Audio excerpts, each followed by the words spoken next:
Following total atomic annihilation, the rebuilding of this great nation of ours may fall to you. That's why we here at Vault Boys WV will take you on an oral tour of the beautiful state of West Virginia. There's no other place to be better prepared for the impending fallout. Now we go live to our team of experts. Hello and welcome to episode 9 of Vault Boys WV. If you didn't know, this is a weekly podcast bridging the gap between Fallout 76 and West Virginia through history, culture, and personal experiences. Some of it has references, and the rest is just our local take. From holler to highway, we've got you covered 6 ways to Sunday. I'm your resident Appalachian scribe, Dave Chaffins, and joining me from Lore Party, Jaden Parise. How you doing, Jaden? Back. I'm good, man. This is great. It's good to see you again. I'm glad that you were able to come out and do this with me and enjoy the podcasting atmosphere here in my little small island. Yeah, I had a free weekend. Thought, why not? But yeah, man, no, I'm excited, especially because this the topic for today is something I never really heard of until Fallout 76. Mm-hmm. I am very excited for our topic, but first I want to ask you, how's your week going? My week is going pretty good. Work is going great, and I finally am just getting a good rhythm in lately. Yeah, getting that work-life balance, getting it all slowly. You know, I just got done with college, so it's an adjustment to go from no 9 to 5 to all of a sudden 9 to 5. Yeah, I had trouble doing that right off the bat, and was still kind of on that because in college you're staying up till midnight most days. Like, that's kind of like a cutoff. At least it was for me. Oh, absolutely. Especially, I do video production, so like I was used to being up to like 3, 4 in the morning, going home for like an hour's worth of sleep, and then dusting myself off for the next round of crap. Right. And oftentimes, I was in a fraternity in college, and we would have parties, and they would be from 10 to 2. Ooh. And now it's like, I can't imagine myself like being at a party from 10 to 2. You're like, this party goes from 6 to 8:30, right? Oh, perfect. Absolutely. That's perfect. I love it because sometimes we'll play. I play in a band and we'll play shows, and I always like the ones where it's like, okay, doors open at 6 and we get on stage at 7, and then with bands it's not till later, and so your music doesn't start till 7:30. But then you get out of there at like 11:30 midnight. And it's really nice because I can go home and actually get 8 hours sleep.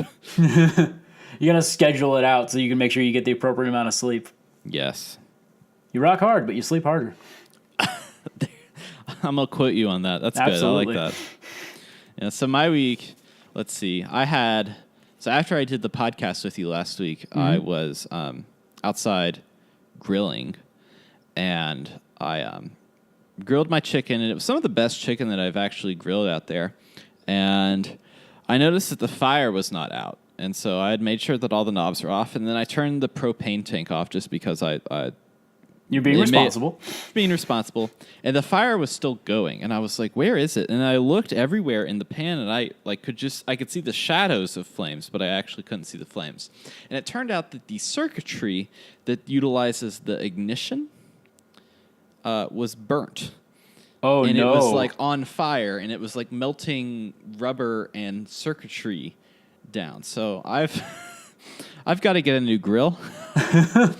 That's on the purchase list here for next summer. And it might just be a charcoal one. I mean, honestly, charcoal tastes better anyways, so I will fight people on that if they say gas tastes better. It's like, no, it's cheaper and easier, but... Yeah. Well... Other than that, my week has been great. I've been doing a new dog walk. Normally in our neighborhood, we'll walk down to the Capitol building, which is in the Fallout 76 trailers, which is kind of cool. We'll walk down there and we'll walk around it, and it has really nice grounds. So we have 2 dogs, and we'll walk them around there. But this week, we've actually been walking the opposite way and going to like the main part of downtown. And the great thing about it is with 2 dogs on just like a small sidewalk, they get kind of cramped and kind of crazy and are hard to control. But absolutely. With larger sidewalks, which downtown has, it's much easier for them. The only issue is that my smaller dog is afraid of the church bells, and oftentimes will get there right at 6 o'clock in front of the church. Ooh, yeah. And he has like a little mini freak out. What kind of dogs do you have? I have let's see, they're mixes. One is a rescue. One is I found on. Both of my dog options essentially started as my options. What brand do you subscribe to? Right, exactly. They both started as we were thinking about getting a dog, me and my wife, and back for our first dog, she was just my girlfriend. And we were thinking about it, and then we saw on Craigslist this derpy looking dog, and we were like, we should go get this dog. And it was that morning we were like, yeah, we're gonna go get this dog, and we went and got him, and he's a Dachshund Pekingese mix. Oh wow! So he's got a big underbite. I have my Instagram is just pictures of him. So outside of the Vault Boys Instagram, my Instagram are either pictures of my wife or pictures of my dogs. He's got a big underbite, and he's got 2 different colored eyes. One's blue and one's brown. Oh, that's awesome. So he looks very interesting. And then about 2 years later, we were thinking, me and my wife were engaged, and we were thinking that we were going to get another dog when we got married, just because we knew that we wanted to. And one day we went to Kroger to do some grocery shopping, and my wife likes the Kanawha County Humane Society, and then saw a bunch of puppies that were brought in the middle of the winter in a shopping cart. And she was like, they look so cute. I was like, do you want to go and look at them? And she was like, yeah. And then it's that set in that we were going to go look at puppies. We got in the car and we were driving to the Humane Society. And I looked at her. At that point, did you realize you're getting the dog? You were like, I looked at her and I was like, we're getting one of these dogs. And so we got one. And we thought it was so small. We thought it was a Pomeranian mix, but it ended up being, we think it's it's a lab and greyhound mix. So it has a lab face, but it's got a really skinny body. It's either a greyhound or a whippet or something like that, but it runs incredibly fast. Oh my gosh. It's we had him out in this big yard last winter, and he was flying through the yard. So, and you said you had dogs, right? Yes, I have 3 dogs right now. I have a Yorkie Shih Tzu mix. So she's a Yorkie shit is what we call her. Her name is Missy. She's super duper tiny. And she's old. She's 18 years old, which I didn't think dogs could live that long, but here we are. Mm-hmm. Then we got a German Shepherd, which is she was a rescue dog, excuse me. And she's so funny the way she's shaped, because her body is smaller than most German Shepherds, but her head and tail are about the size of a normal German Shepherd. So she's just got this stupidly big tail and this stupidly big head. It's like a cartoon dog. Oh, she looks like a cartoon dog. And then her eyes are also cross-eyed. Oh. And she's missing teeth on one side of her face, so her tongue always hangs out of her mouth. I like it. That sounds like my kind of dog. Right? That's derpy dog. I like it all. And she's very, very sweet. And then our final dog is my dog. She is an Irish Wolfhound. And she is gigantic, and she is stubborn, and she is my favorite. Well, that's great. I'm glad. Dogs are probably my favorite thing next to being married. I love my dogs. Aww. And I can't get enough of them. They're the best thing ever. It's great. Except when they come in and try to bang on the door while I'm trying to record a podcast. Exactly. Why don't So you be what we're quiet? saying is, audience, dogs confirmed Fallout 76. That was dogs the way are confirmed, and I think cats are confirmed too. In a much more gruesome way, it seems. Yeah. So this week, there is really not much Fallout 76 news. It seems like that it's going kind of in waves that we get information. So this week, there's nothing confirmed other than the fact that Bethesda is actually going to have a tent set up at the Mothman Festival, which I will be at this weekend. It's going to be a lot of fun. That's awesome. They've got special Mothman shirts that were made with, they're from the Bethesda store, so they're in their a special line of shirts that they have. They look really cool. I'm excited to go down there, to go to the booth, kind of talk to the people down there, talk to some fans, go see... They've got some paranormal speakers that I'm kind of interested to see. Ooh. And probably drink cool. a fancy beer. I mean, you got to drink a fancy beer. I don't know if this is confirmed. I thought I saw it somewhere, but I think beta codes might have gone out recently as well. It seems like they go in waves. I'm not even sure, because a lot of people say that they have beta codes and they've gotten beta codes from this, but everybody goes through different retailers. I do everything digitally, so most likely it normally just connects up to your purchase that you've done through the PlayStation Store. So. Yeah, I'm not 100% sure if they... Like, I keep seeing people on Twitter saying, hey, I got my code, be jealous of me, but I'm like... Yeah, and I really hate that, and it's like, I want everybody to have... I want everybody to have the opportunity to experience it in some form or fashion before the game releases, but it seems like that the beta details are still a little bit up in the air for what exactly they're doing and when they're doing it and what they're scheduling it around. So I mean, that's the nature of 76 in general. I think is that they're being deceptively vague, intentionally vague. Yeah, I think it's intentionally vague. I don't think it's deceptively vague. I think that's a little. That's a little. Yeah, it's a little. A little much, but.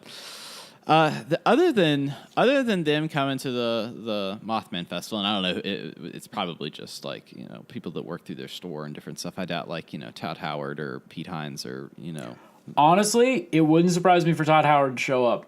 I don't think so. I think he's a little busy, but he'd be like, "What's up, everybody?" and then he'd leave immediately. He would stay there for like 10 minutes, and people were like, Was that Todd Howard? That'd be fun just to see some fans and to see kind of everybody. It seems like it's they had the Camden Park event, which was kind of like spur of the moment, let's all get together. But this one seems like it's going to be like a long, like it's almost doubling as the Mothman Festival and a Fallout fan event. So that's kind of exciting. So Which I hope you'd have to expect that, honestly. Yeah. I hope that a lot of people come out to it. It's right on the border between West Virginia and Ohio, so it's kind of like in a nice center point for people that are in Virginia, Kentucky, Ohio, Tennessee. Pennsylvania's a little far up there, but just for people to come and enjoy. I think it'll be fun.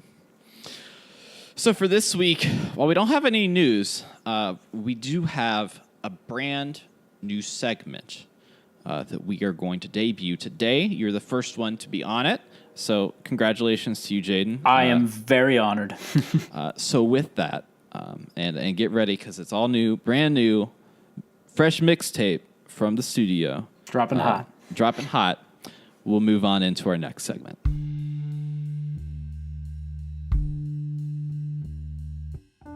It's a dark night in a city that knows how to keep its secrets. But on the 12th floor of the Silver Street Tower, a select few are still trying to find the answers behind life's most elusive beings. As you enter their office, a mysterious stranger welcomes you to Vault Boy's Cryptology Agency. Ladies and gentlemen, welcome back to our detective agency that we have most recently founded on the Silver Street building.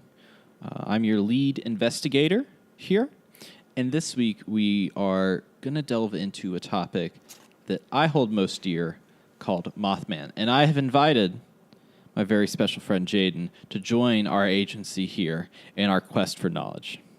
How you Who's doing? Jaden? I'm Detective Dick Green. Dick Green. Oh, I like that. Yeah. All right, Mr. Green. That sounds like the Clue character. We're doing What's something. Clue? I never played it. We're doing something different today, and I'm very excited because today we're doing a little bit of a trivia show.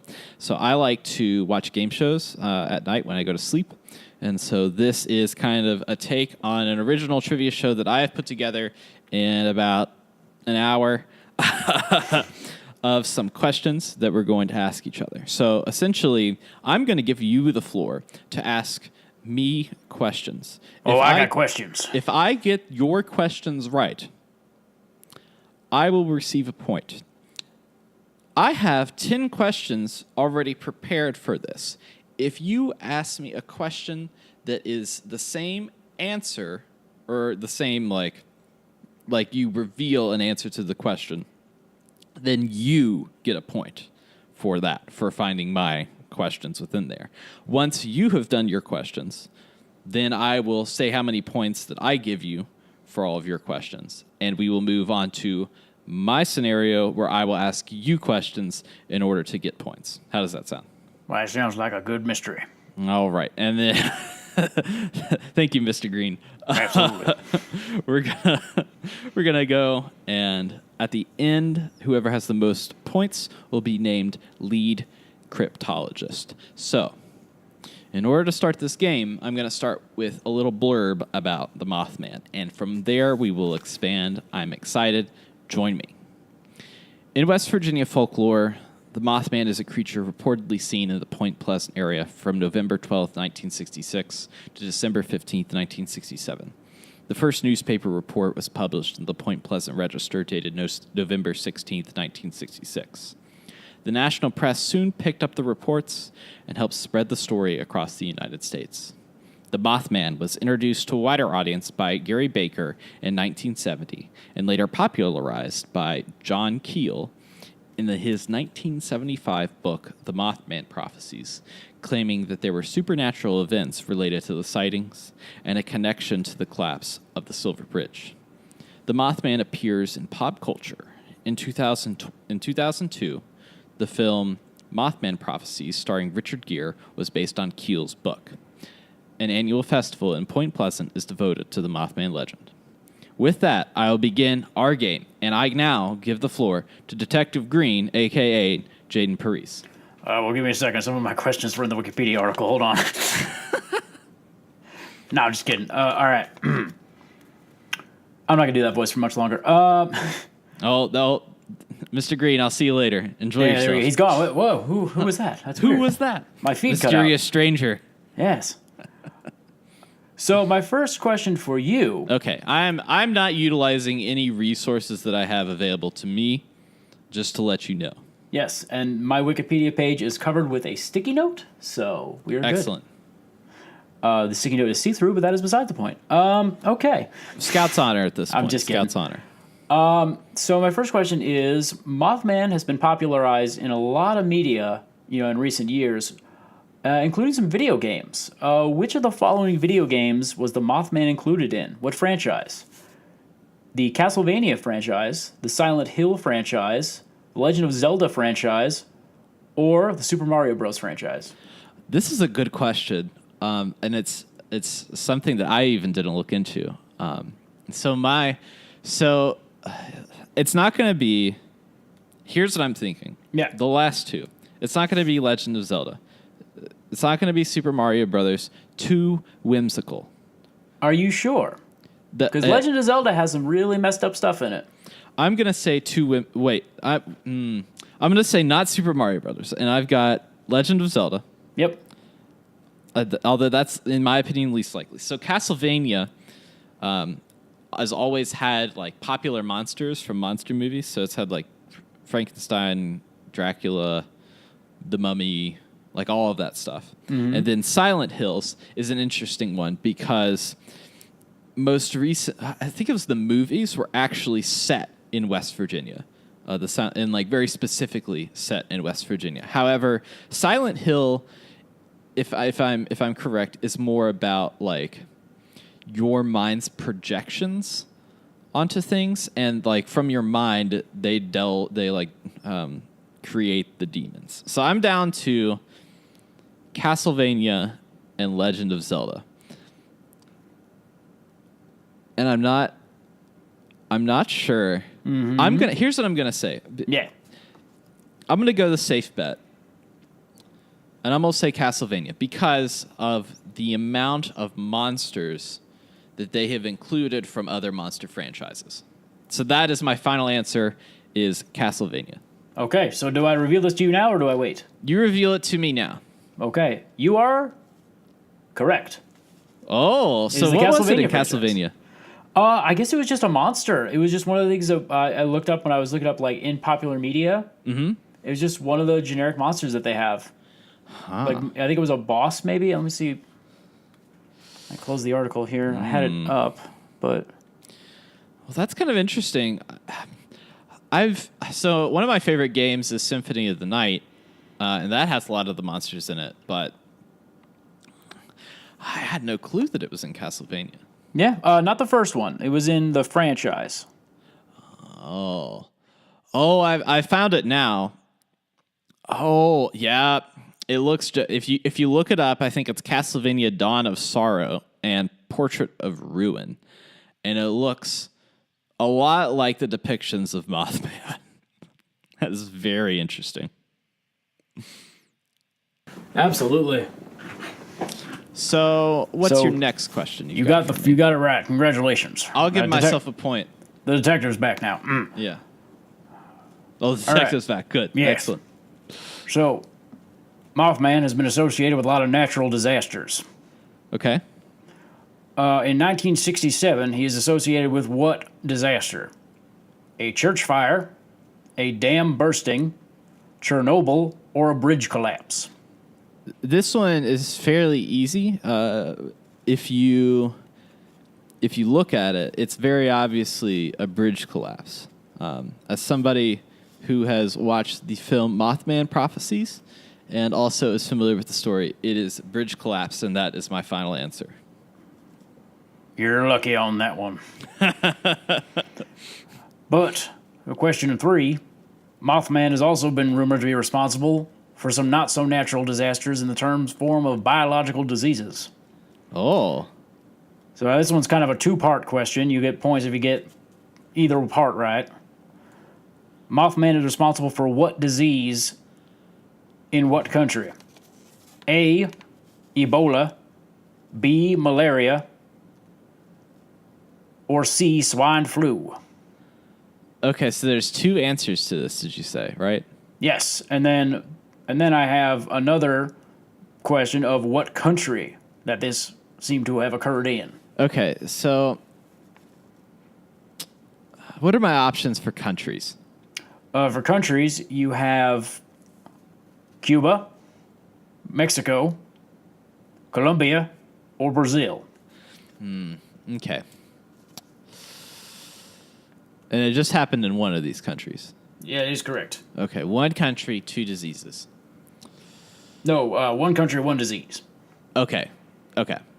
So I'm going to say... So it was swine flu, malaria, Ebola. So here's what I'm going to say. I'm going to say Ebola in Brazil. And I'm going to say... Just because when I think about Brazil, I think about water-based pathogens because I did studies on that in college for Brazil, particularly with cholera. And so it's like, for some reason, Ebola as a disease has nothing to do with cholera, I'm very sure. But in my brain, it's kind of the same. So I'm going to pair those two together. I don't think swine flu. I don't think Mothman is going with the swine.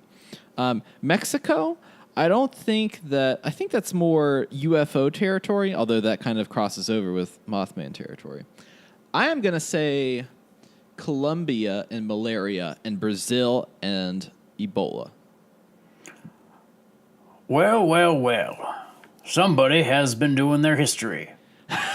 Not. You are incorrect. Oh! It turns out that Mothman has been claimed to be responsible for a swine flu outbreak in Mexico. Oh, my. So he has been messing with the pigs. He has. He's been down there spreading his ill intentions and will upon some pigs. He has been. I don't want to say fornicating, but I feel like he's been fornicating with some pigs, therefore creating some swine flu. On to our next question. He has also been spotted in countries across the pond. Oh. So like Asia, Europe, Africa. Exactly. Oh. See, you took this at a nice angle, because I didn't take it at this angle. So he apparently is he is not just a local legend, he has been spotted in several other countries as well. But I am just going to ask you about the Central European countries. Oh, Central European countries, okay. was the Mothman spotted in one of these countries? Okay. France, Belgium, Italy, Germany, or Greece? I'm going to say, okay. France, Italy, Germany, Belgium, Greece, right? Yes. I'm taking out Greece. Taking out Okay. Italy. Mediterranean countries, I don't think he likes his warm climates. Interesting. I think he's looking for... you got to get inside his head. You got to get inside the mind of the right. perp. And I'm thinking about, like as far as geography, Germany. Yeah, okay, I'm going to choose Germany because Germany is most, as far as the climate, like West Virginia, and the only reason I know that is because I did wine studies in college. And Germany is very famous for their Rieslings, and I am a firm believer that if somebody would actually get their stuff together, they could make excellent white, sweet wines in West Virginia that have real flavor that aren't just like sugar mixes.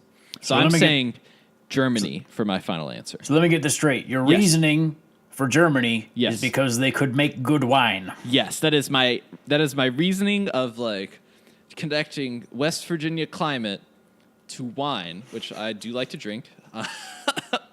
And what is in Germany seems like similar wine. Just like Oregon, who's kind of like West Virginia and Washington State, they make white wines. West Virginia, I think, could make good white wines. I would say it is Germany for my final answer.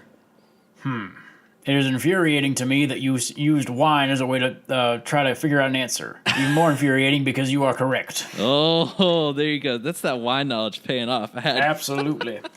I had a full course as a geography major of geography of wine, and I had to write blog posts about the wine that I would drink that week, as well as study labels and countries. So for some reason, it's like that's one of the subjects that has like placed itself in the back of my mind and won't leave. So when I go to the Kroger, I'm very good at picking out which wines are good from the $10 shelf. Hey, Jaden's back here just to say that that's like me in my film studies class taking a class on Adult Swim. I got to watch Adult Swim videos all week. Oh, that's fun. And then write about like the style of writing in that. And I was like, this is great. And then I found out it didn't count towards my major, so I actually put myself back half a semester. My favorite one, it's kind of a one that's not on often, but it's on right now, is Venture Brothers. Are you familiar with that? I love the Venture Brothers. Oh my God. So good. It only comes on like every 3 years because it takes them that long to write and make it. But well, it's because like most of the some of their big actors are super famous now. So right. It's like why Harvey Birdman died after a while because they realized that like Stephen Colbert was becoming Stephen Colbert. Yep. All right, get out of here now. It's my turn. I'm mastering the spotlight. All right. As you will, Mr. Green. Yes, thank you. Of course. I actually have one more bonus fact. Mothman was spotted in an Asian country as well. Oh, where? Do you want me to guess? I want you to guess. Okay. In an Asian country. Okay, I would say it would have to be mountainous. I'm going to say Nepal. Is that your final answer? That is my final answer. That is actually incorrect. It was Japan. Oh, Japan. That's fun. That was interesting to me. I was like, how far away is Japan? He was also spotted. Well, I guess also you don't really sort of count it, but Russia. Some believe he was present at the Chernobyl disaster. Oh, okay. So he was counted in attendance for that one. Yeah, he was hanging around. He was just trying to vacation. See the Russians, and then all of a sudden everybody was running away. All right, and now my final question. So I guess I could technically worked up to about 8 questions there. So okay, you keep on rolling. Yep. So he was first spotted around a World War II munitions area. Mm-hmm. What was the name of the munitions area? What was the nickname of it? Was it nicknamed the Blast Zone, the Strike Zone, the Target Area, or the TNT Area? So this is actually one of my questions. So I'm going to give you 3 bonus points for actually doing the correct, a good question on here. I do know the answer. I will also give I worded it exactly the same as you.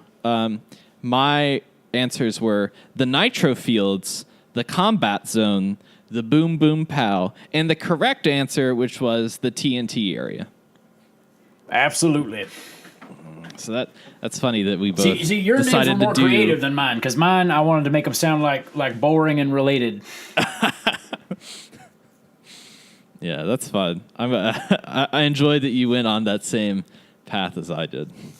So let's see. I'm going to give you 3 points for every question you chose the same as me. So that's one of them. Also, I'm counting your question about the bridge collapse because I have a question that's similar and it's close enough that I'm going to give you those 3 points.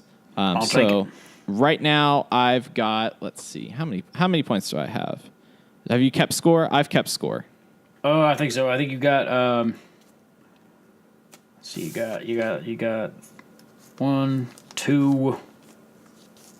I guess technically 3 because you got the TNT area question correct. You got 3. Okay, I'm calling it No, 3, and 4. I'm not going to give you. Okay, you got 4. I got 4. 4, right? So as game master, I'm not going to give you 3 points for those. I'm just going to give you 1 point for those 2 questions. That way, there's still some room. I underestimated you, I will say, and I am pleasantly surprised. Listen, I got inside your head, Dave. I figured it out. Oh, you did. I had to go outside of your home territory because you challenged me to a game that I knew you were going to be able to beat me at. So I had to take it. I had to take it international. You went international. I love it. I love it. That is a true game. That is truly fair game. So I've got, let's see, 9 questions for you. So you have the possibility at multiple times to get some questions right. So what I'm going to ask you to do is to close your Wikipedia page, except the program that we're speaking to each other on. Make sure everything is good, and I'm going to get started on some questions here for you. Hit me with it. Okay. The first recorded sighting of Mothman is in which location in West Virginia? Is it Kepler, Point Pleasant, Clendenin, or Marmay? I do believe that. I think it would make the most sense for it to be Point Pleasant. Because that is where the festival is held. So I do not see why it would be significant otherwise. I'm going to go with Point Pleasant. Is that your final answer? That is my final answer. Well, it is indeed not Point Pleasant. Oh! Point Pleasant was not the first sighting, and I will now give you details of the first sighting. So the first sighting was actually in Clendenin, West Virginia, which is right near Charleston here. So 5 men were in a cemetery preparing a grave for a burial when they saw something that they couldn't explain. Lifting off from nearby trees was a brown winged creature. The men held to the fact that it lifted off beyond the trees and was not a bird, it was a humanoid. So that is actually the first confirmed sighting of the Mothman. You had figured it would be in Point Pleasant, but these men saw it, and then they corroborated their stories with the Mothman sighting in Point Pleasant later on. So it was actually not that area. It started in Charleston itself. That is very interesting. So, here's another little bit for you. 10 days before the first sighting of Mothman, Woodrow Derenberger was driving along Interstate 77 near Parkersburg, West Virginia. He saw a flying chimney-like car land on the road, blocking both lanes. A man exited the car and introduced himself as Indrid Cold. He began questioning Woodrow on local population centers. After just a few questions, he seemed satisfied, and he said, "Good evening, Mr. Derenberger," even though he didn't know his name.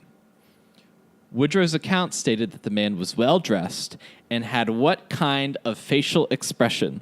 Was it a grin, a frown, an underbite, or a pout? Well, using the logic of all the sightings and pictures people have drawn of Mothman, But this is not Mothman. This is Indrid Cold. Yes. But I have the feeling, if this is one of them transforming creatures, that might be one and the same. I'm going to say a pout. You were wrong. Indrid Cold was commonly known as the Grinning Man and was associated with the mysterious Men in Black. He is said to have been the forerunner for the Mothman sighting. Woodrow said that at a distance, he communicates telepathically with him, stating that after leaving, he was communicated to by Mr. Cold that he was from the planet Lanulos in the Nemedes galaxy, and that there were two other grinning men, also known as Demo Hassan and Carl Ardu.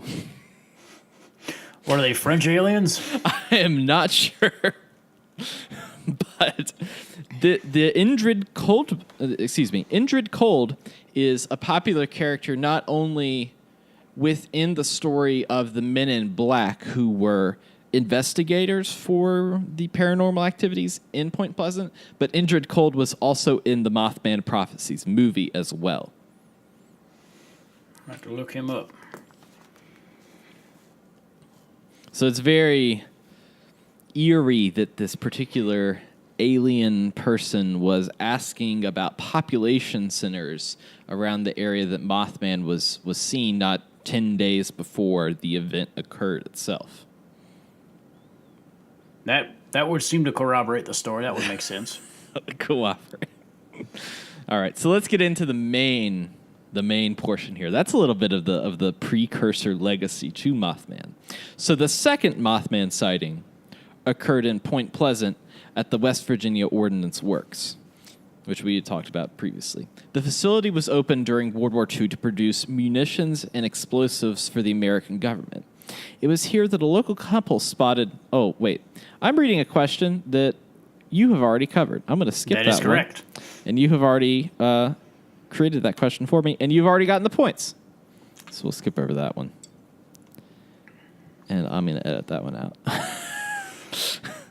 All right. Here we go.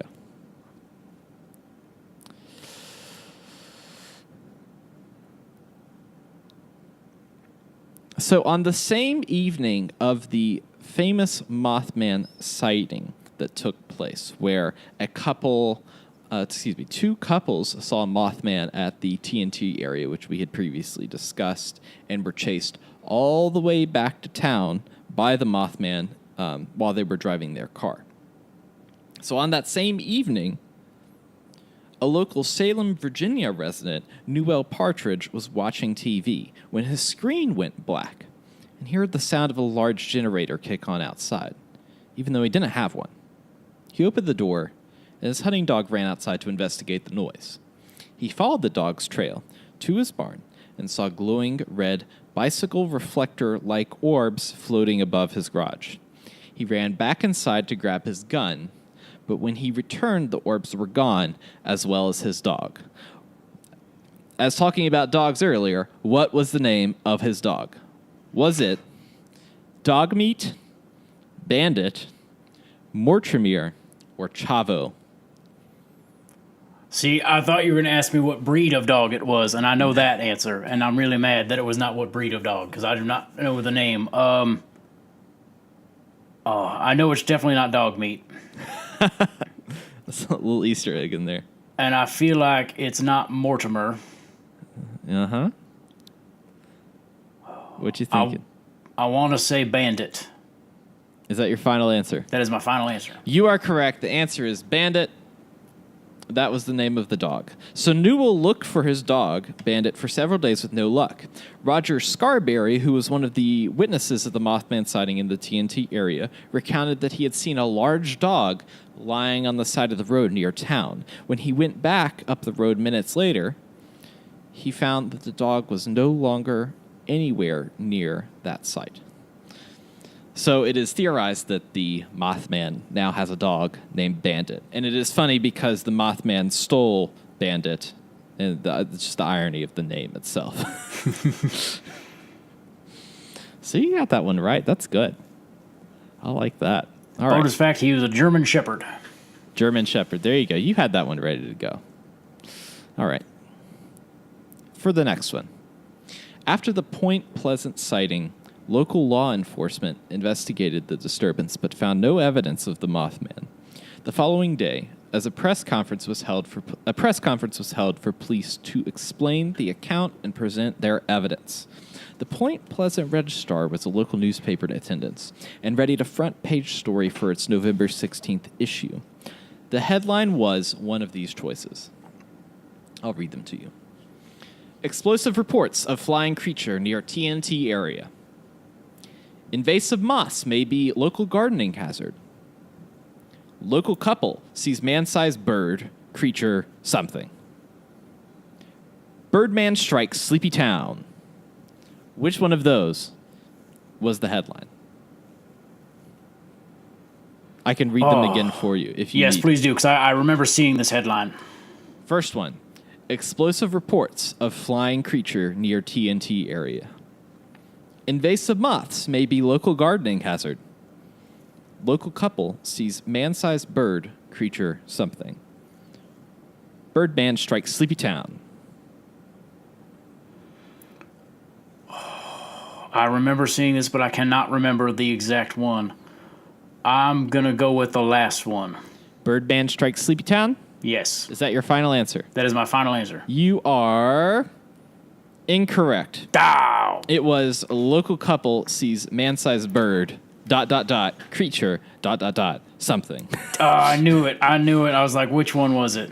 And I like how they just, it's like man-sized bird, and then they don't know how to, like, use, like, a hash. Like, something, I don't know. A divider. Those guys were just talking, they're just screaming.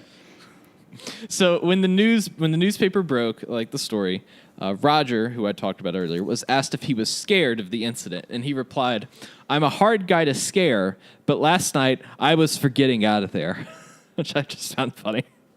And he was like, "I don't like being scared, but I don't want to be around there." I just gotta go, man. I don't want to be here anymore. I just gotta go. He noped out of that situation pretty hard. All right. So that news story broke on the 16th, but on the night of the 16th, Miss Marcella Bennett saw two glowing red lights hovering above a house near the TNT area. She went to investigate and saw a large being, gray and color with terrible glowing red eyes. The being spotted her and she ran into the house. The creature then proceeded to do what? Was it feast on a deer, peep into the windows of the Bennett home, drink from a puddle near the Bennett's driveway, continually poking the street light down the road? As much funny as it would be to poke a street light down the road. That's for a Mothman? Yeah, for a Mothman, you just go bop, bop. I do believe that he looked inside the Bennett house. You are correct. He did peep into the windows of the Bennett home. The family called the police and locked their doors. When the police responded, they did not find the Mothman, and he'd already vanished. Well, that's good. So you've got 2 points now. Look at you. Look at me. Oh man, it's tied up. There's only a few questions left, so you've got a chance here to whip me in this little game. Detective Dick Green always gets his man. It's like Batman beating Edward Nygma in here. I like it. All right. So, here's an easy one for you. We'll see if you get this. I don't like the way you said that. On December 15th, 1967, the 700-foot-long Silver Bridge collapsed during rush hour into what major river? Was it the Kanawha River, the Mississippi River, the Cranberry River, or the Ohio River? Well, I believe it was the first one. The Kanawha River? Yes. Is that your final answer? That is my final answer. You are... Oh, wait, no, it's the Ohio River. Oh, see, look at you. As I remember it, because it's the bridge separating Ohio and... Well, let me tell you something. That little last-minute thing, you got it right. Yeah. It was the Ohio River. There you go. Now you're 3 points. All right. So the bridge itself collapsed, killing 46 people, 44 of which were buried while 2 still remained missing.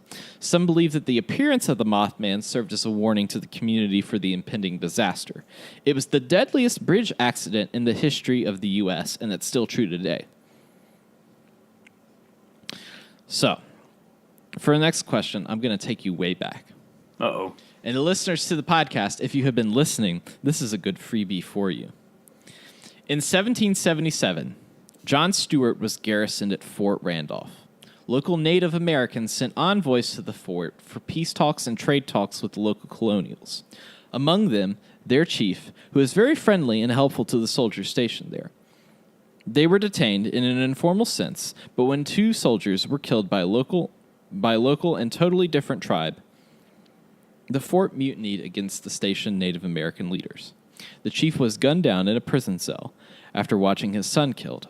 It was said that the chief put a curse on the area, stating, "May the curse of the Great Spirit rest upon this land. May it be blighted by nature. May it even be blighted in its own hopes. May the strength of its peoples be paralyzed by the stain of our blood." What was the name of this chief? Was it Chief Red Jacket, Chief Beanstalk, Chief Cornstalk, Chief Crazy Horse? Okay, I do not believe it was Crazy Horse. There's always an easy one in there. I feel like it's got to be one of the stalks, otherwise you wouldn't have put 2 stalks in there. Look at you. Now you're getting that multiple choice logic into your head. Or do I know that you're going to get that multiple choice logic? I'll be very mad if it's Red Jacket. I believe it was Cornstalk. You are correct. It was Chief Cornstalk. So Chief Cornstalk's curse is up for debate, the actual curse that he gave. But the area that started as Fort Randolph developed into the town now known as Point Pleasant. Some even believe that Cornstalk was what drew Mothman to stalk the sleepy town. So, about 200 years too late, but sure. Long periods of silence. You know, it was like, it was brewing. It was fermenting over that time. It's a lot like wine, you know. He was hatching. It's like that German wine, you know. Absolutely. That German wine that does not exist. Okay. In the 2002 film, The Mothman Prophecy, starring Richard Gere, how many times is the Mothman truly shown? Is it twice, 3 times, 5 times, or 6 times? I'm going to say 2 times. The answer is 6 times. The Mothman's face appears 6 times. I have not seen the film, so that was just a shot in the dark. Well, I really like the film. However, I showed it to my wife recently, and she fell asleep during it. That's a glowing review. Well, you know, she's a very honest lady, very honest. So in the film, it flies into the face of a person. It leaves an imprint of its face scorch marked in trees. It flies away from a couple's car. It possesses a drawing. It is shown in a mirror reflection, and it is shown slamming a cable into a car windshield. It's the use of IMDb right there, I'll tell you what. It's that trivia page. It's that trivia page you got to look at. So the final question for today, the very final question. Today, the town of Point Pleasant happily utilizes Mothman in a method that's almost akin to the 1966 Batmania that was rampant throughout the world. Mothman even inspired a superhero, first appearing in the famous DC comic series Watchmen. In the comic, Byron Lewis, a product of his rich family, designed special wings that allowed him to glide through the air and fight crime. He eventually joined the Minutemen, who were a group of like-minded heroes that focused on fighting crime. Why was the Mothman ultimately kicked out of the Minutemen, a.k.a. the Justice League? The answers are: he became an alcoholic, he was committed to a mental asylum, he became addicted to drugs, he was ousted as a community sympathizer. He became addicted to drugs, and he was ousted as a communist sympathizer by Senator McCarthy. Which one of those is it? What year did these comics come out? The comics came out in 1986. This took place in the comic continuity in the 50s. Okay, because I was like, the McCarthy one would not be possible if it was the 1980s. So the Watchmen, while that comic series was about superheroes in the 80s, the previous group was called the Minutemen, which is expanded upon in later series of Watchmen. Well, then I believe I'm going to go with the McCarthyism then. You think it's the McCarthyism? Yes.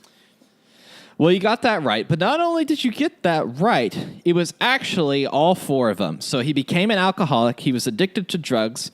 He was ousted as a communist sympathizer. And because of all those three, he was committed to a mental asylum. Oh, my God. So you gave me one that I could get.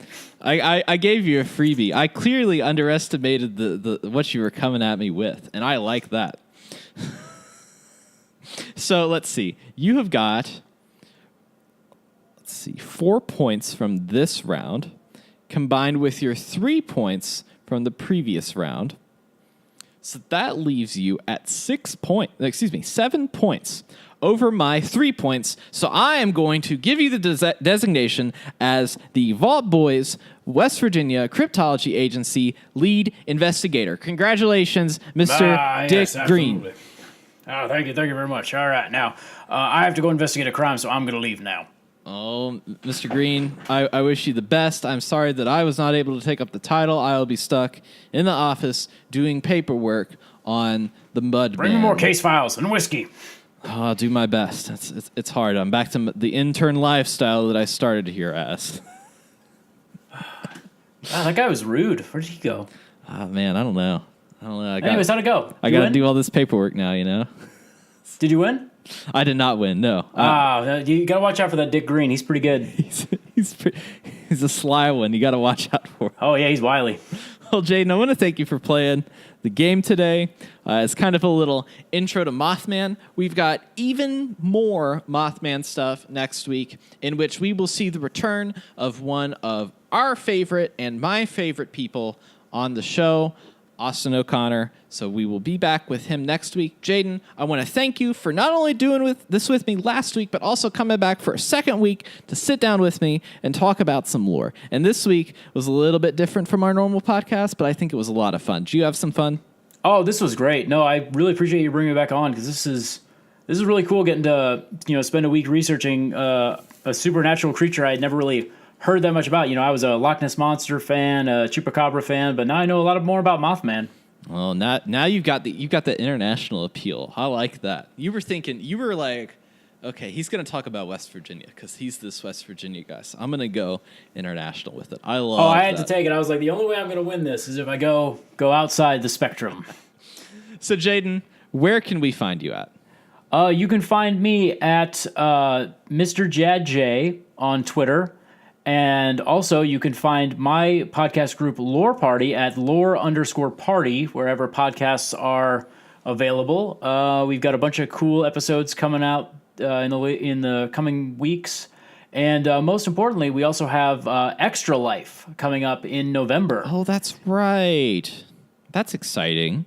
Yeah, we'll be playing. For those of you who don't know, Extra Life is a 24-hour video game live streaming marathon to benefit children's hospitals. It is a network that has donated millions of dollars and raised millions of dollars from the community and donated them directly to your local children's hospital. So it is a great opportunity.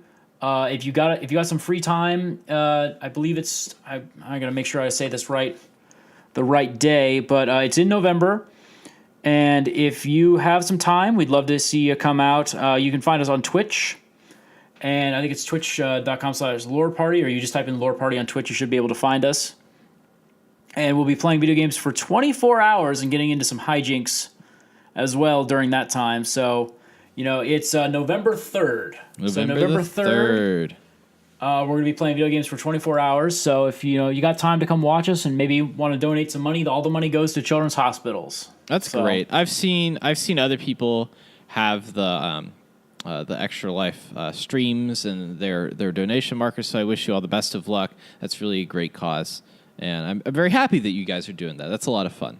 Absolutely, I've done it for a couple of years now under different groups. So we're really excited to get a lore party team going. If you want to join up on our team, you can as well. If you type in lore party on the the Extra Life website. Oh yeah, I might have to do that myself. So it's going to be on Twitch, right? Did you say? Yes. Well, that's plenty of fun. That's a good time. Well, Jaden, it's been a pleasure having you here. I want to thank you again. And that's it for today. Don't forget to email us your questions at vaultboyswv@gmail.com. Check us out on social media at vaultboyswv and tell your friends. Rate and review on iTunes to get a shout out like Zachy Sun, the KDM 8788, and Fallout 304. Just as a separate note, don't forget I'll be at the Mothman Festival. Come out, say hello, have some fun, enjoy some West Virginia festival sightseeing, all around good time. And I'll also be doing a little Instagram story, and I promise I'll try to include an immense amount of GIFs that you won't be able to understand the pictures with. So for now, the vault door is closing. Stay safe. All right. Here we go.